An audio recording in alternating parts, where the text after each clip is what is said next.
Jadi kami sudah telusuri langsung hari itu juga, termasuk semua dipanggil. Ternyata memang pertama, ini kehamilan tidak cukup bulan, hanya 32 minggu. Ya. Kemudian anaknya kembar pula. Yang satu 1.400, yang satu 1 kilo. Ya, itu sudah risiko besar sekali. Kemudian saya tidak tahu mengapa di seksio. Tetapi di situ ada spesialis di Rumah Sakit Zahira, ada spesialis anak, ada spesialis obstetri ginekologi, tetapi pasti ada alasan untuk seksio. Nah, seksio sendiri tentu berpengaruh pada bayi. Kalau kita mundur lagi, kita tahu bahwa ini ibu antenatal care, jadi pemeriksaan kehamilan hanya 1 kali di bidan. Ya, pada waktu kehamilan 5 bulan. Nah, ini penting dicatat oleh karena kita harus lihat dari masa kehamilan. Pemerintah sekarang memberikan biaya untuk jam persal, yaitu untuk ibunya 4 kali periksa kehamilan. Oleh kenapa? Kalau 4 kali periksa kehamilan, itu sudah bisa diketahui kira-kira nanti bayinya kayak apa. Ternyata dia tetap di satu rumah sakit, dia tidak dibawa kemana-mana. Tidak ada yang menolak-menolak. Ya, memang betul bahwa bayi prematur dengan berat badan 1.400 dan 1.000 kilo itu harapan hidupnya sangat kecil. Ya, 1.000 gram, 1.400 gram, 1.000 gram. Dan Dera ini selain berat badannya hanya 1.000 gram, dia mempunyai kelainan kongenital, kelainan bawaan, yaitu saluran makannya, esophagasnya tidak terbentuk. Begitu juga paru-parunya tidak berkembang dengan baik, karena memang baru 32 minggu. Anak yang seperti itu, kalau kita mau selamatkan, pertama harus dioperasi, harus bikin esophagus saluran makan secara baru. Bisa kebayang nggak anak umur 1 kilo itu cuma segini loh. Ya, dioperasi seperti itu lebih kemungkinan meninggalnya lebih besar. Jadi kita harus lihat dari segitu. Ya, kalau memang kami panggil, atau sudah dilakukan rapat kepada semua petugas rumah sakit yang terlibat, dan ternyata sebenarnya petugas rumah sakit Zahira juga sudah membantu dengan menelepon ke rumah-rumah sakit yang ada NICU-nya. Walaupun tahu sebenarnya bahwa NICU dalam keadaan ini tidak akan menolong. Ya, ininya saluran makannya tidak ada, paru-parunya kurang berkembang, berat badannya hanya 1 kilo, itu angka kematiannya tinggi. Ya, jadi ini saya minta teman-teman mengerti betul, janganlah membesar-besarkan, apalagi menganggap ini sesuatu hal yang luar biasa. Kita ikhlaskan anak ini. Kalau kita fokuskan pada anak yang satu, itu juga beratnya hanya 1.400. Itu juga angka harapan hidupnya kecil sekali. Ya, saya tidak tahu apakah Dara itu selain 1.400 juga ada kelainan. Saya tidak tahu. Akan tetapi di sini masalah utamanya.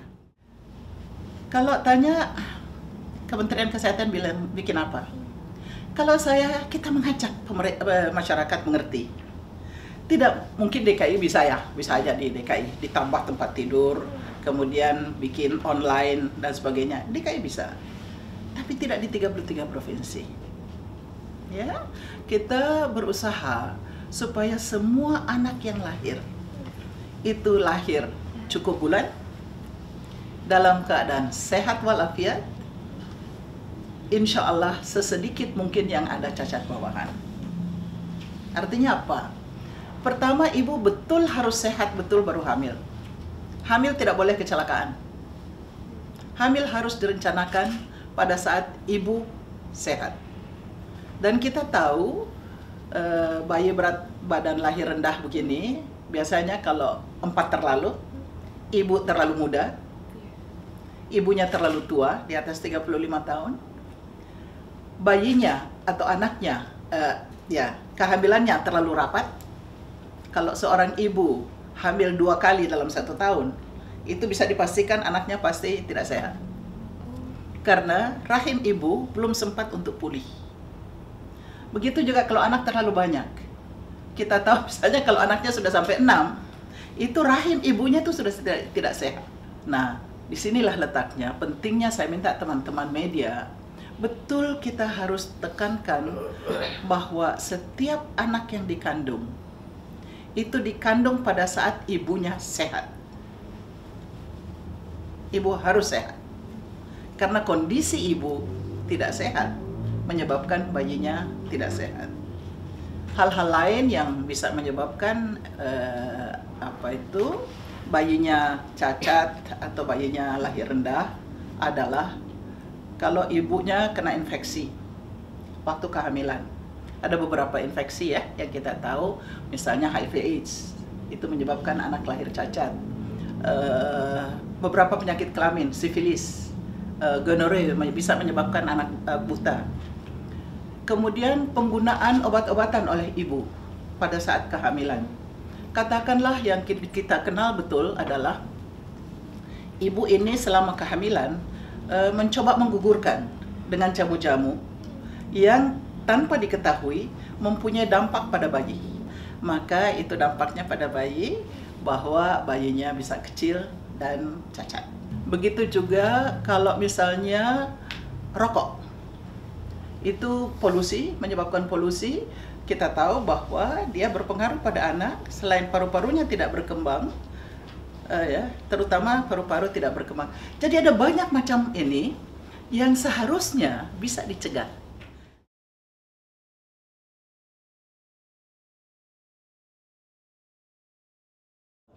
Seringkali suka dituduh-tuduh begitu.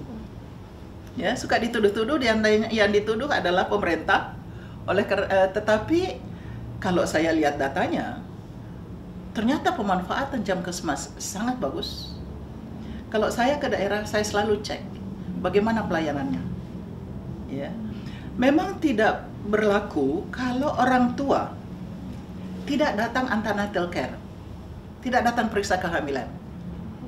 Karena dalam Jamkesmas ini, itu termasuk satu package 4 kali pemeriksaan selama kehamilan.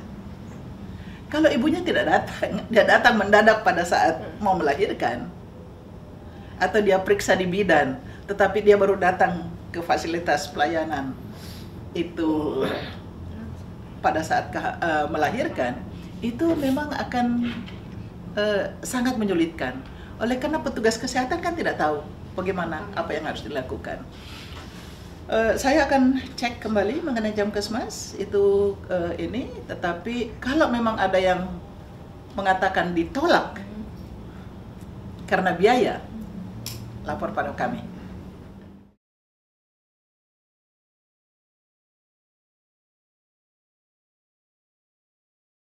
Kalau memang dia orang miskin, jelas kita akan bayar semuanya Jamkesmas. Jadi di sini saya kira keliru.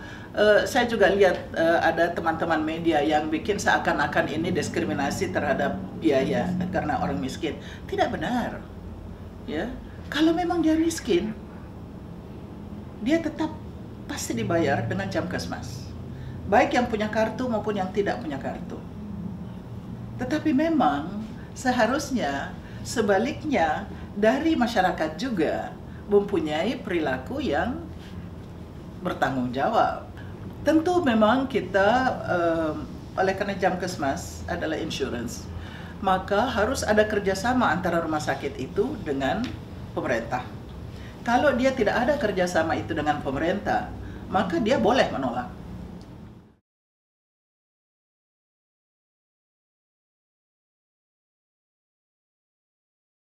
Cegah jangan sampai anaknya lahir berat badannya rendah. Jadi betul ibu harus sehat. Ya, baru hamil. Selama kehamilan periksa 4 kali. Oleh karena dari situ kita bisa monitor perkembangan bayi dalam kandungan. Kalau toh karena sesuatu hal bayi lahirnya tidak cukup bulan, dengan berat badannya lahir rendah, memang biasanya yang ada beberapa hal yang harus diperhatikan seperti suhu badan, dia tetap harus hangat, ya. oksigennya harus cukup dan sebagainya. Jadi itu sudah ada SOP-nya.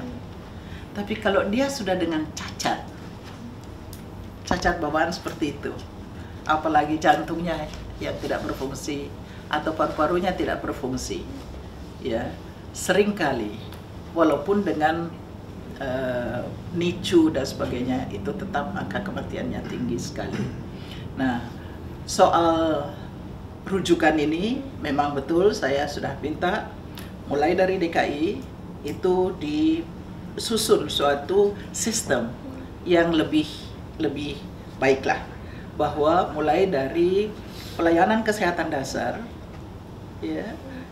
Jadi kalau sudah ada sistem online nanti, maka seorang kalau mengalami gawat darurat seperti ini tidak selalu bayi, bisa serangan jantung atau ada kecelakaan, maka dia hanya telepon 119, maka semua rumah sakit yang terdapat di dalam jaringan ini itu akan bisa memberitahu di mana dia bisa ditolong. Bu, itu kan Dera dan Dara udah selesai gitu kan? Belum. Hati-hati loh. Saya khawatir Dara meninggal ya disalahkan pemerintah lagi. Ya, jangan. Dengan berat badan lahir 1.400 gram, dengan hanya 32 minggu, seksual selalu memberikan stres pada bayi. Ya, kemungkinan dia meninggal masih ada. Ya, jadi jangan lagi terus nanti heboh di mana-mana pemerintah salah. Enggak. Ya, mari kita lihat jernih dan kita adil terhadap semua. Oke?